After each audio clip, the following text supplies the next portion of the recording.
Sean bienvenidas y bienvenidos a una sesión más de Aprende en Casa, correspondiente a la asignatura Historia, segundo grado. Soy la maestra Alejandra Cruz.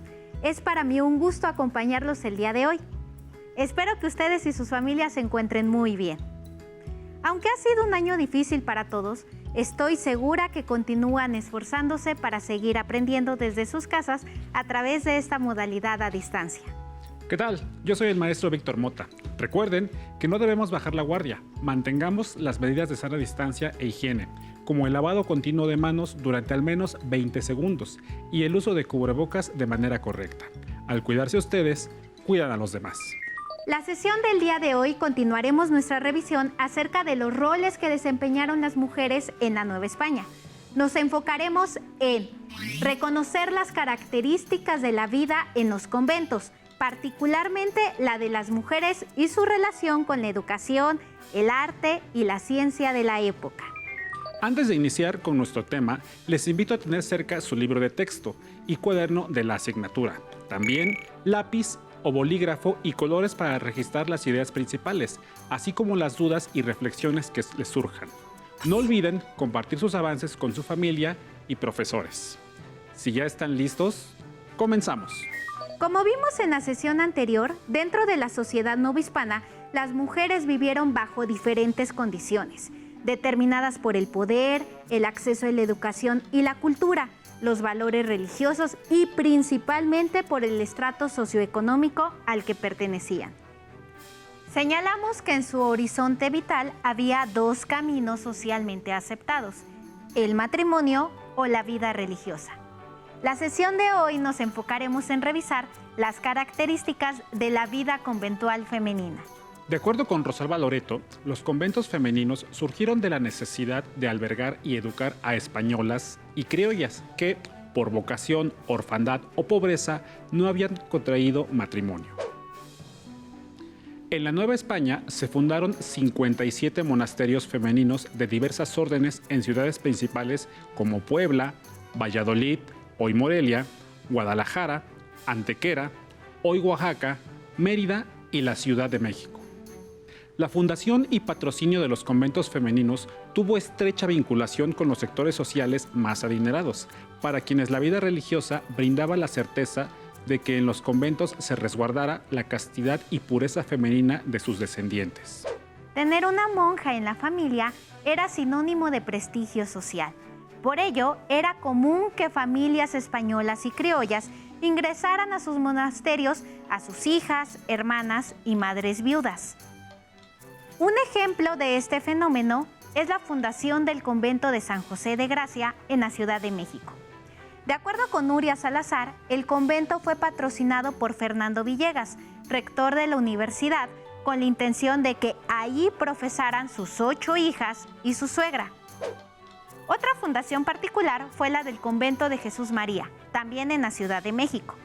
De acuerdo con algunas fuentes, entre las que destaca el texto Paraíso Occidental de Carlos de Sigüenza y Góngora, el monasterio fue fundado en el siglo XVI por instrucción superior del rey de España, Felipe II, para poder albergar allí, con la ayuda y complicidad del arzobispo e inquisidor Pedro Moya de Contreras, a su hija ilegítima, a quien había procreado con la hermana de este.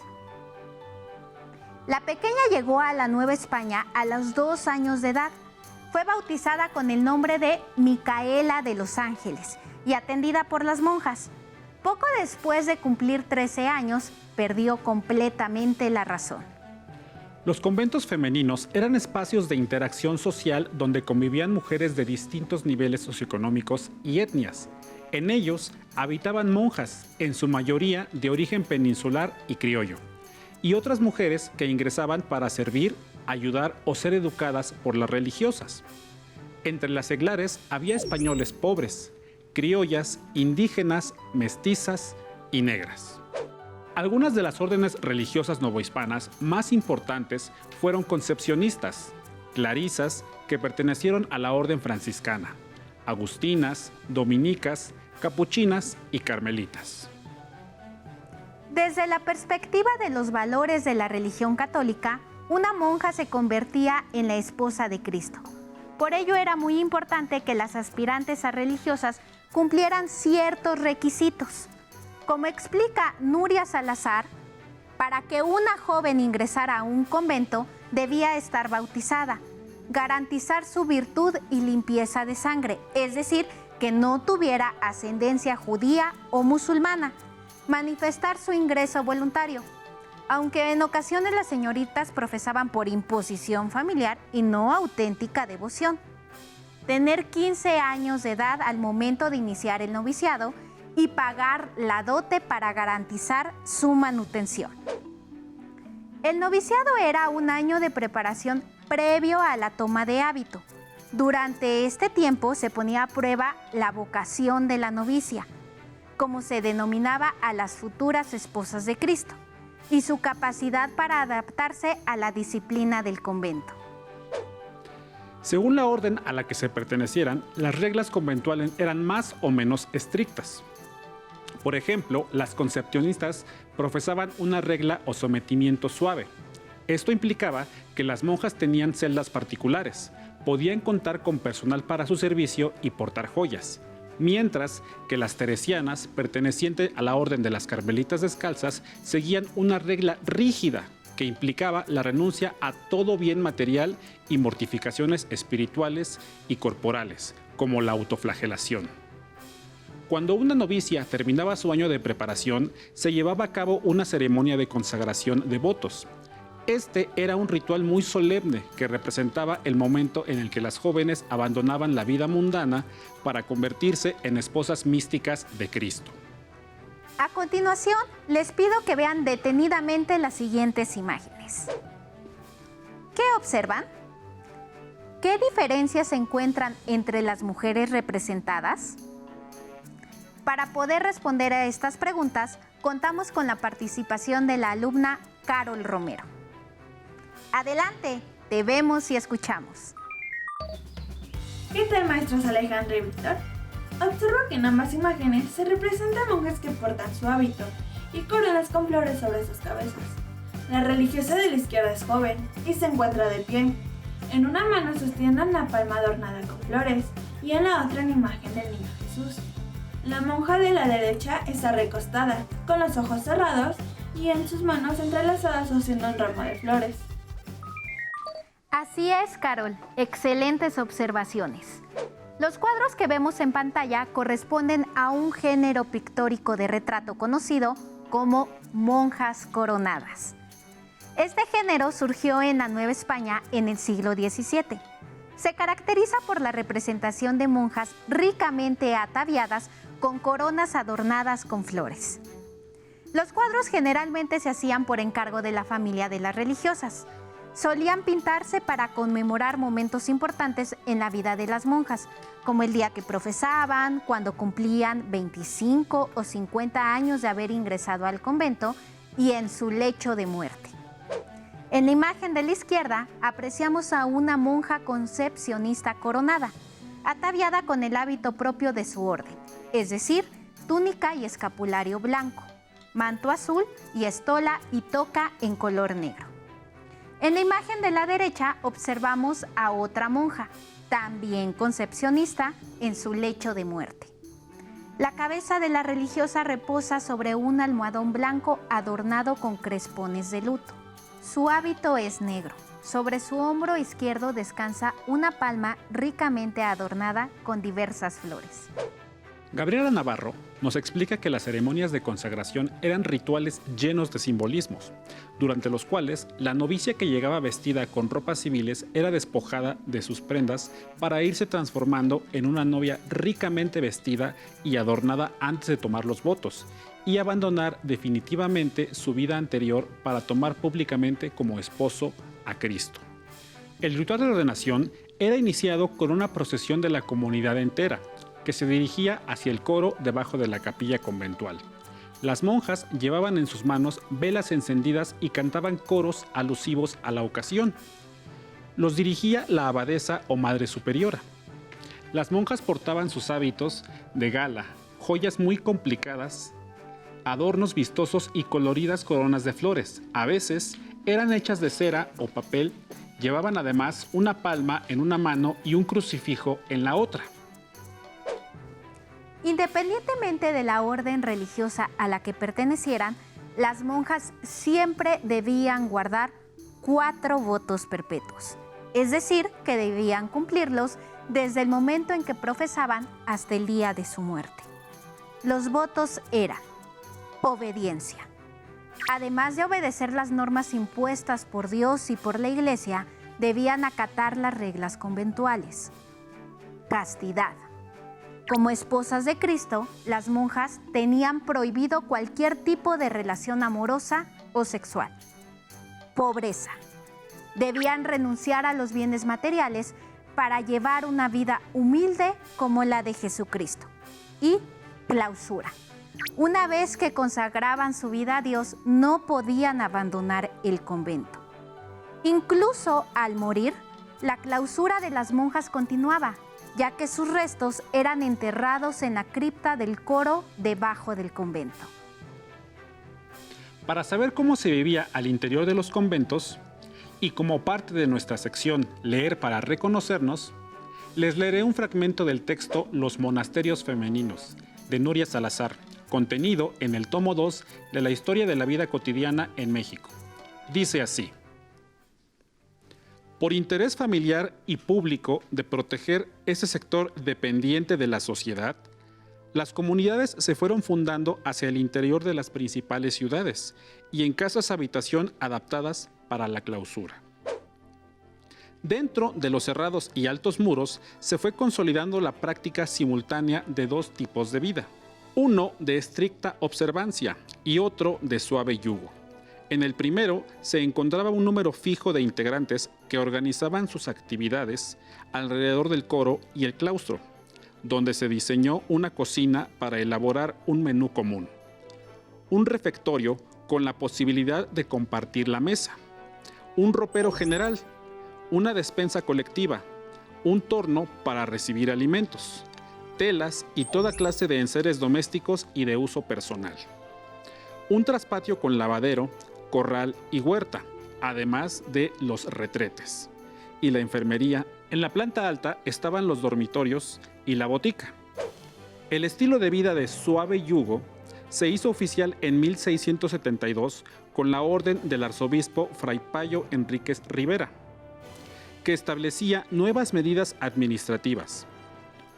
Una de las razones que motivó al prelado para emprender la reforma fue la precaria salud de las religiosas, que él atribuía a una mala alimentación, ya que consideraba que la cocina común en conventos tan poblados difícilmente podría satisfacer los paladares y las necesidades físicas de la comunidad. El documento de Enríquez fue un parteaguas en asuntos relacionados con la distribución de las rentas y la forma de gobierno y los gastos. Las celdas añadidas dejaron de ser cuartos individuales o dormitorios colectivos para convertirse en conjuntos habitacionales, algunos de 2 niveles, o verdaderas casas con todos los servicios: zaguán, patio, fuente, lavaderos, cocina, salones, capilla y varias habitaciones destinadas al trabajo y al descanso. Además del incremento de celdas y áreas de servicio, crecieron o se reprodujeron los espacios destinados a la interacción con la sociedad, ya que los proyectos arquitectónicos incluían un chocolatero, cuarto donde las religiosas ofrecían esta bebida a los capellanes después del servicio litúrgico, y un mayor número de locutorios para que las monjas platicaran con sus parientes y amigos. Hasta aquí la lectura.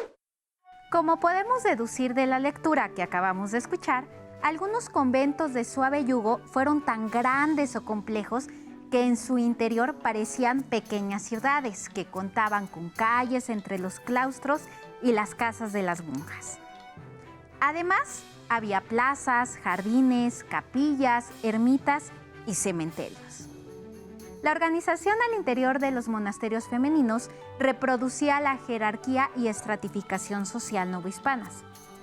Como explica Jesús Pérez Morera en su texto La República del Claustro, jerarquía y estratos sociales en los conventos femeninos, en la cúspide de la pirámide monástica, se encontraban las monjas de velo negro o de coro, dedicadas única y exclusivamente al oficio divino, al servicio del coro, a la oración y a la vida contemplativa. Detentaban los oficios más importantes del gobierno interno, como abadesas, procuradoras, celadoras, porteras, torneras, vicarias del coro, maestras de novicias, sacristanas y enfermeras. Algunas de ellas, gracias a su alto rango social, habían recibido una instrucción superior a la media, que las capacitaba para llevar la complicada administración de los conventos, los cuales manejaban numerosas rentas y préstamos. En la escala intermedia se encontraban las monjas de medio velo o velo blanco, que profesaban con la mitad o parte de la dote y alternaban el rezo y el coro con el servicio a la comunidad. En el escalafón inferior se ubicaban las legas, conversas o donadas, también llamadas mozas de servicio. Entraban por caridad o pagando una moderada cantidad para su dote y alimentos. Ellas eran las encargadas de los oficios humildes, es decir, de la limpieza del convento. Para entrar como moza no era necesario probar limpieza de sangre, ni tener la instrucción mínima exigida a las novicias, lo cual convertía el trabajo dentro del convento en una solución para la existencia de una mujer sola. Los conventos también eran espacios en los que se experimentaba una cultura política que permitía a las monjas de velo negro votar y ser votadas. Entre ellas se elegía a la prelada del convento, que también recibía el nombre de priora o abadesa, quien ostentaba el cargo de mayor importancia y autoridad. De acuerdo con las normativas decretadas en el Concilio de Trento, la abadesa electa debía cumplir con los siguientes requisitos: tener 41 años de edad mínima, contar con 8 años de ejercicio religioso como monja con todos sus votos, haber nacido legítimamente en el seno de una familia cristiana, conservar su virginidad, no tener condenas por delito público, nunca haber estado casada, encontrarse sana de vista y oído y no tener más de 2 hermanas en el mismo convento. Las monjas que tenían derecho a voto participaban en la elección de la abadesa y en cualquier otra decisión o acuerdo en el que se tomara consulta a la comunidad. Cada 3 años se elegía una nueva abadesa. Esta rotación permitía que las monjas se adiestraran en los distintos oficios y labores al variar sus obligaciones cada vez que cambiaba la autoridad. El proceso de elección de la priora se desarrollaba de la siguiente manera. Las monjas electoras escribían en una cédula el nombre de la religiosa por la que votaban y la depositaban en una urna. Después, el prelado y otros sacerdotes que fungían como escrutadores, sin entrar al convento, realizaban el conteo de los votos. Si ocurría que el número de cédulas era superior al de las votantes, se quemaban y se realizaba nuevamente la votación. A la nueva abadesa le correspondía nombrar a las celadoras, quienes se encargaban de recorrer el convento para vigilar que se guardase el orden, y la procuradora, elegida entre las religiosas más antiguas, su función era la de resguardar los bienes temporales del convento. Al vivir enclaustradas para preservar a las esposas de Cristo de la vida mundana, las monjas tenían contacto con el exterior solo a través del locutorio y del turno. El primero era una sala delimitada por rejas dobles de fierro donde las religiosas podían recibir visitas con las que se comunicaban a través de una pequeña ventana. Las pláticas en el locutorio no eran privadas, pues había monjas escuchas, que tenían como función escuchar las conversaciones para asegurar que no hubiese palabras, gestos o alguna otra cosa digna de censura y represión. El torno era un mecanismo giratorio a través del cual se recibían los abastecimientos del convento. Estaba diseñado de tal forma que la persona que se encontraba al exterior no podía ver a la monja tornera encargada de la recepción de las mercancías. En el interior de los conventos también se llevaban a cabo métodos terapéuticos como las sangrías para el tratamiento de ciertos padecimientos. Las monjas enfermeras se encargaban del cuidado de las religiosas, aquejadas por algún mal. Administraban infusiones y purgas y en algunos casos, como en el convento de Regina Coeli de la Ciudad de México, se preparaban remedios y medicinas que consistían en unos polvos purgantes que se vendían al público con una fórmula exclusiva de las religiosas, igual que el agua contra el mal de ojo, que se repartía de forma gratuita. Aunque la entrada de varones a los monasterios femeninos estaba prohibida, salvo en las visitas arzobispales y para la construcción de las celdas, en ocasiones se autorizaba el acceso a la clausura de un médico y del barbero sangrador, siempre y cuando existiera una causa de fuerza mayor que justificara su presencia. En los conventos, además de los rezos y la instrucción de las niñas, se realizaban otras actividades como el bordado y la confección de prendas que las monjas elaboraban, ya fuera para uso propio, para regalar o porque eran un encargo. Incluso hubo religiosas como Sor Marina de la Cruz que realizaron trabajos de albañilería. De ello da cuenta Carlos de Sigüenza y Góngora cuando señala: no solo se contentaba con asistir continuamente a los oficiales, sino que el que constituyéndose por jornalera, como uno de ellos, los ayudaba en todo lo que hacían con fervor grande. Ella misma daba las piedras, ripiaba las paredes, batía la mezcla, disponía los andamios, y como el trabajo con que se ocupaba en esto era excesivo, su edad mucha, su debilidad bastante, sus fuerzas ningunas, y los soles que por ello pasaba vehementísimos, dentro de pocos meses le llegó a faltar la salud. Para conocer más acerca de las actividades que las monjas realizaban al interior del convento, veamos y escuchemos el siguiente video. En los conventos, las monjas realizaban una vida religiosa intensa, pero también desarrollaban actividades en el campo de la literatura, la música y las artes. Las ricas bibliotecas de los conventos brindaron a las mujeres la posibilidad de leer y estudiar. Este era uno de los atractivos para que muchas mujeres desearan sumarse a la vida conventual. Esa cultura fue expresada en las obras que escribieron como cronistas, biógrafas, poetas, místicas y teólogas. Junto a la figura singular de Sor Juana Inés de la Cruz, hubo otras grandes escritoras en muchos de los conventos femeninos. La música tuvo un gran desarrollo, pues era parte importante de la liturgia.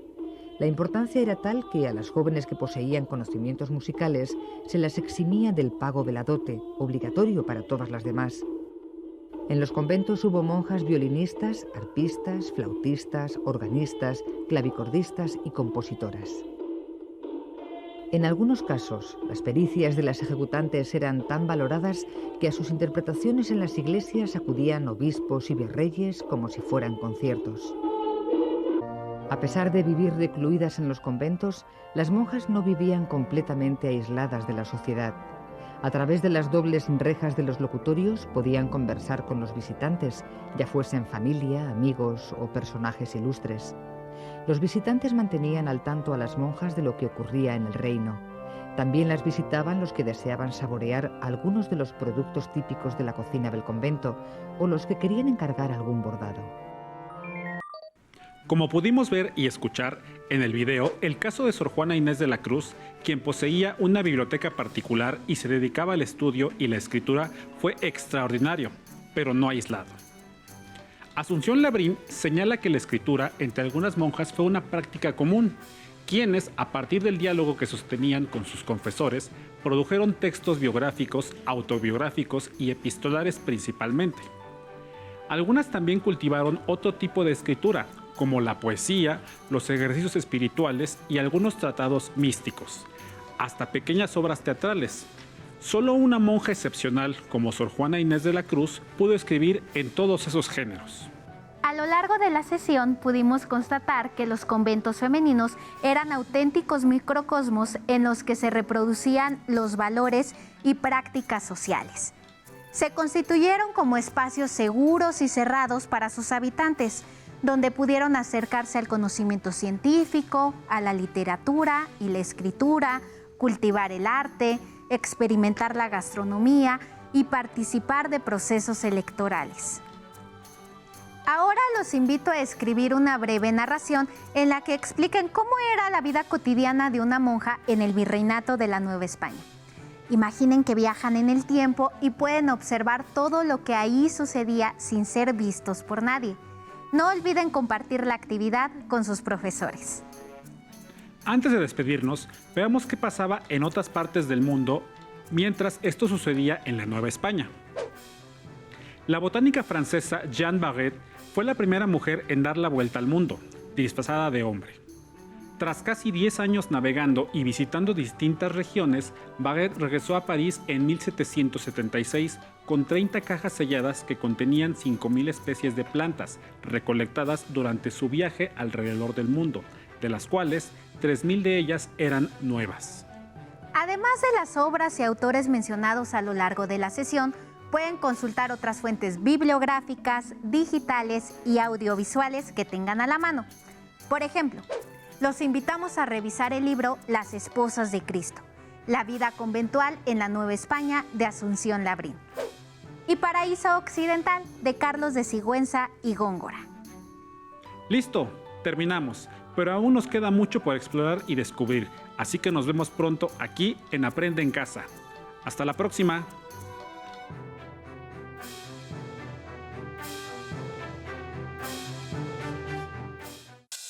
Si tienes dudas o necesitas ayuda, llama al Centro de Apoyo Pedagógico a Distancia. El número de teléfono para secundaria es el 55 36 01 71 23. Si requieres consultar los libros de texto en versión digital, recuerda que los puedes encontrar en la página conalitec.cep.gov.mx. Y recuerda que también cuentas con el sitio aprendeencasa.cep.gov.mx, en donde podrás ver nuevamente los videos de los programas y además encontrarás actividades para fortalecer tus aprendizajes. También te invitamos a que consultes la plataforma nuevaescuelamexicana.cep.gov.mx.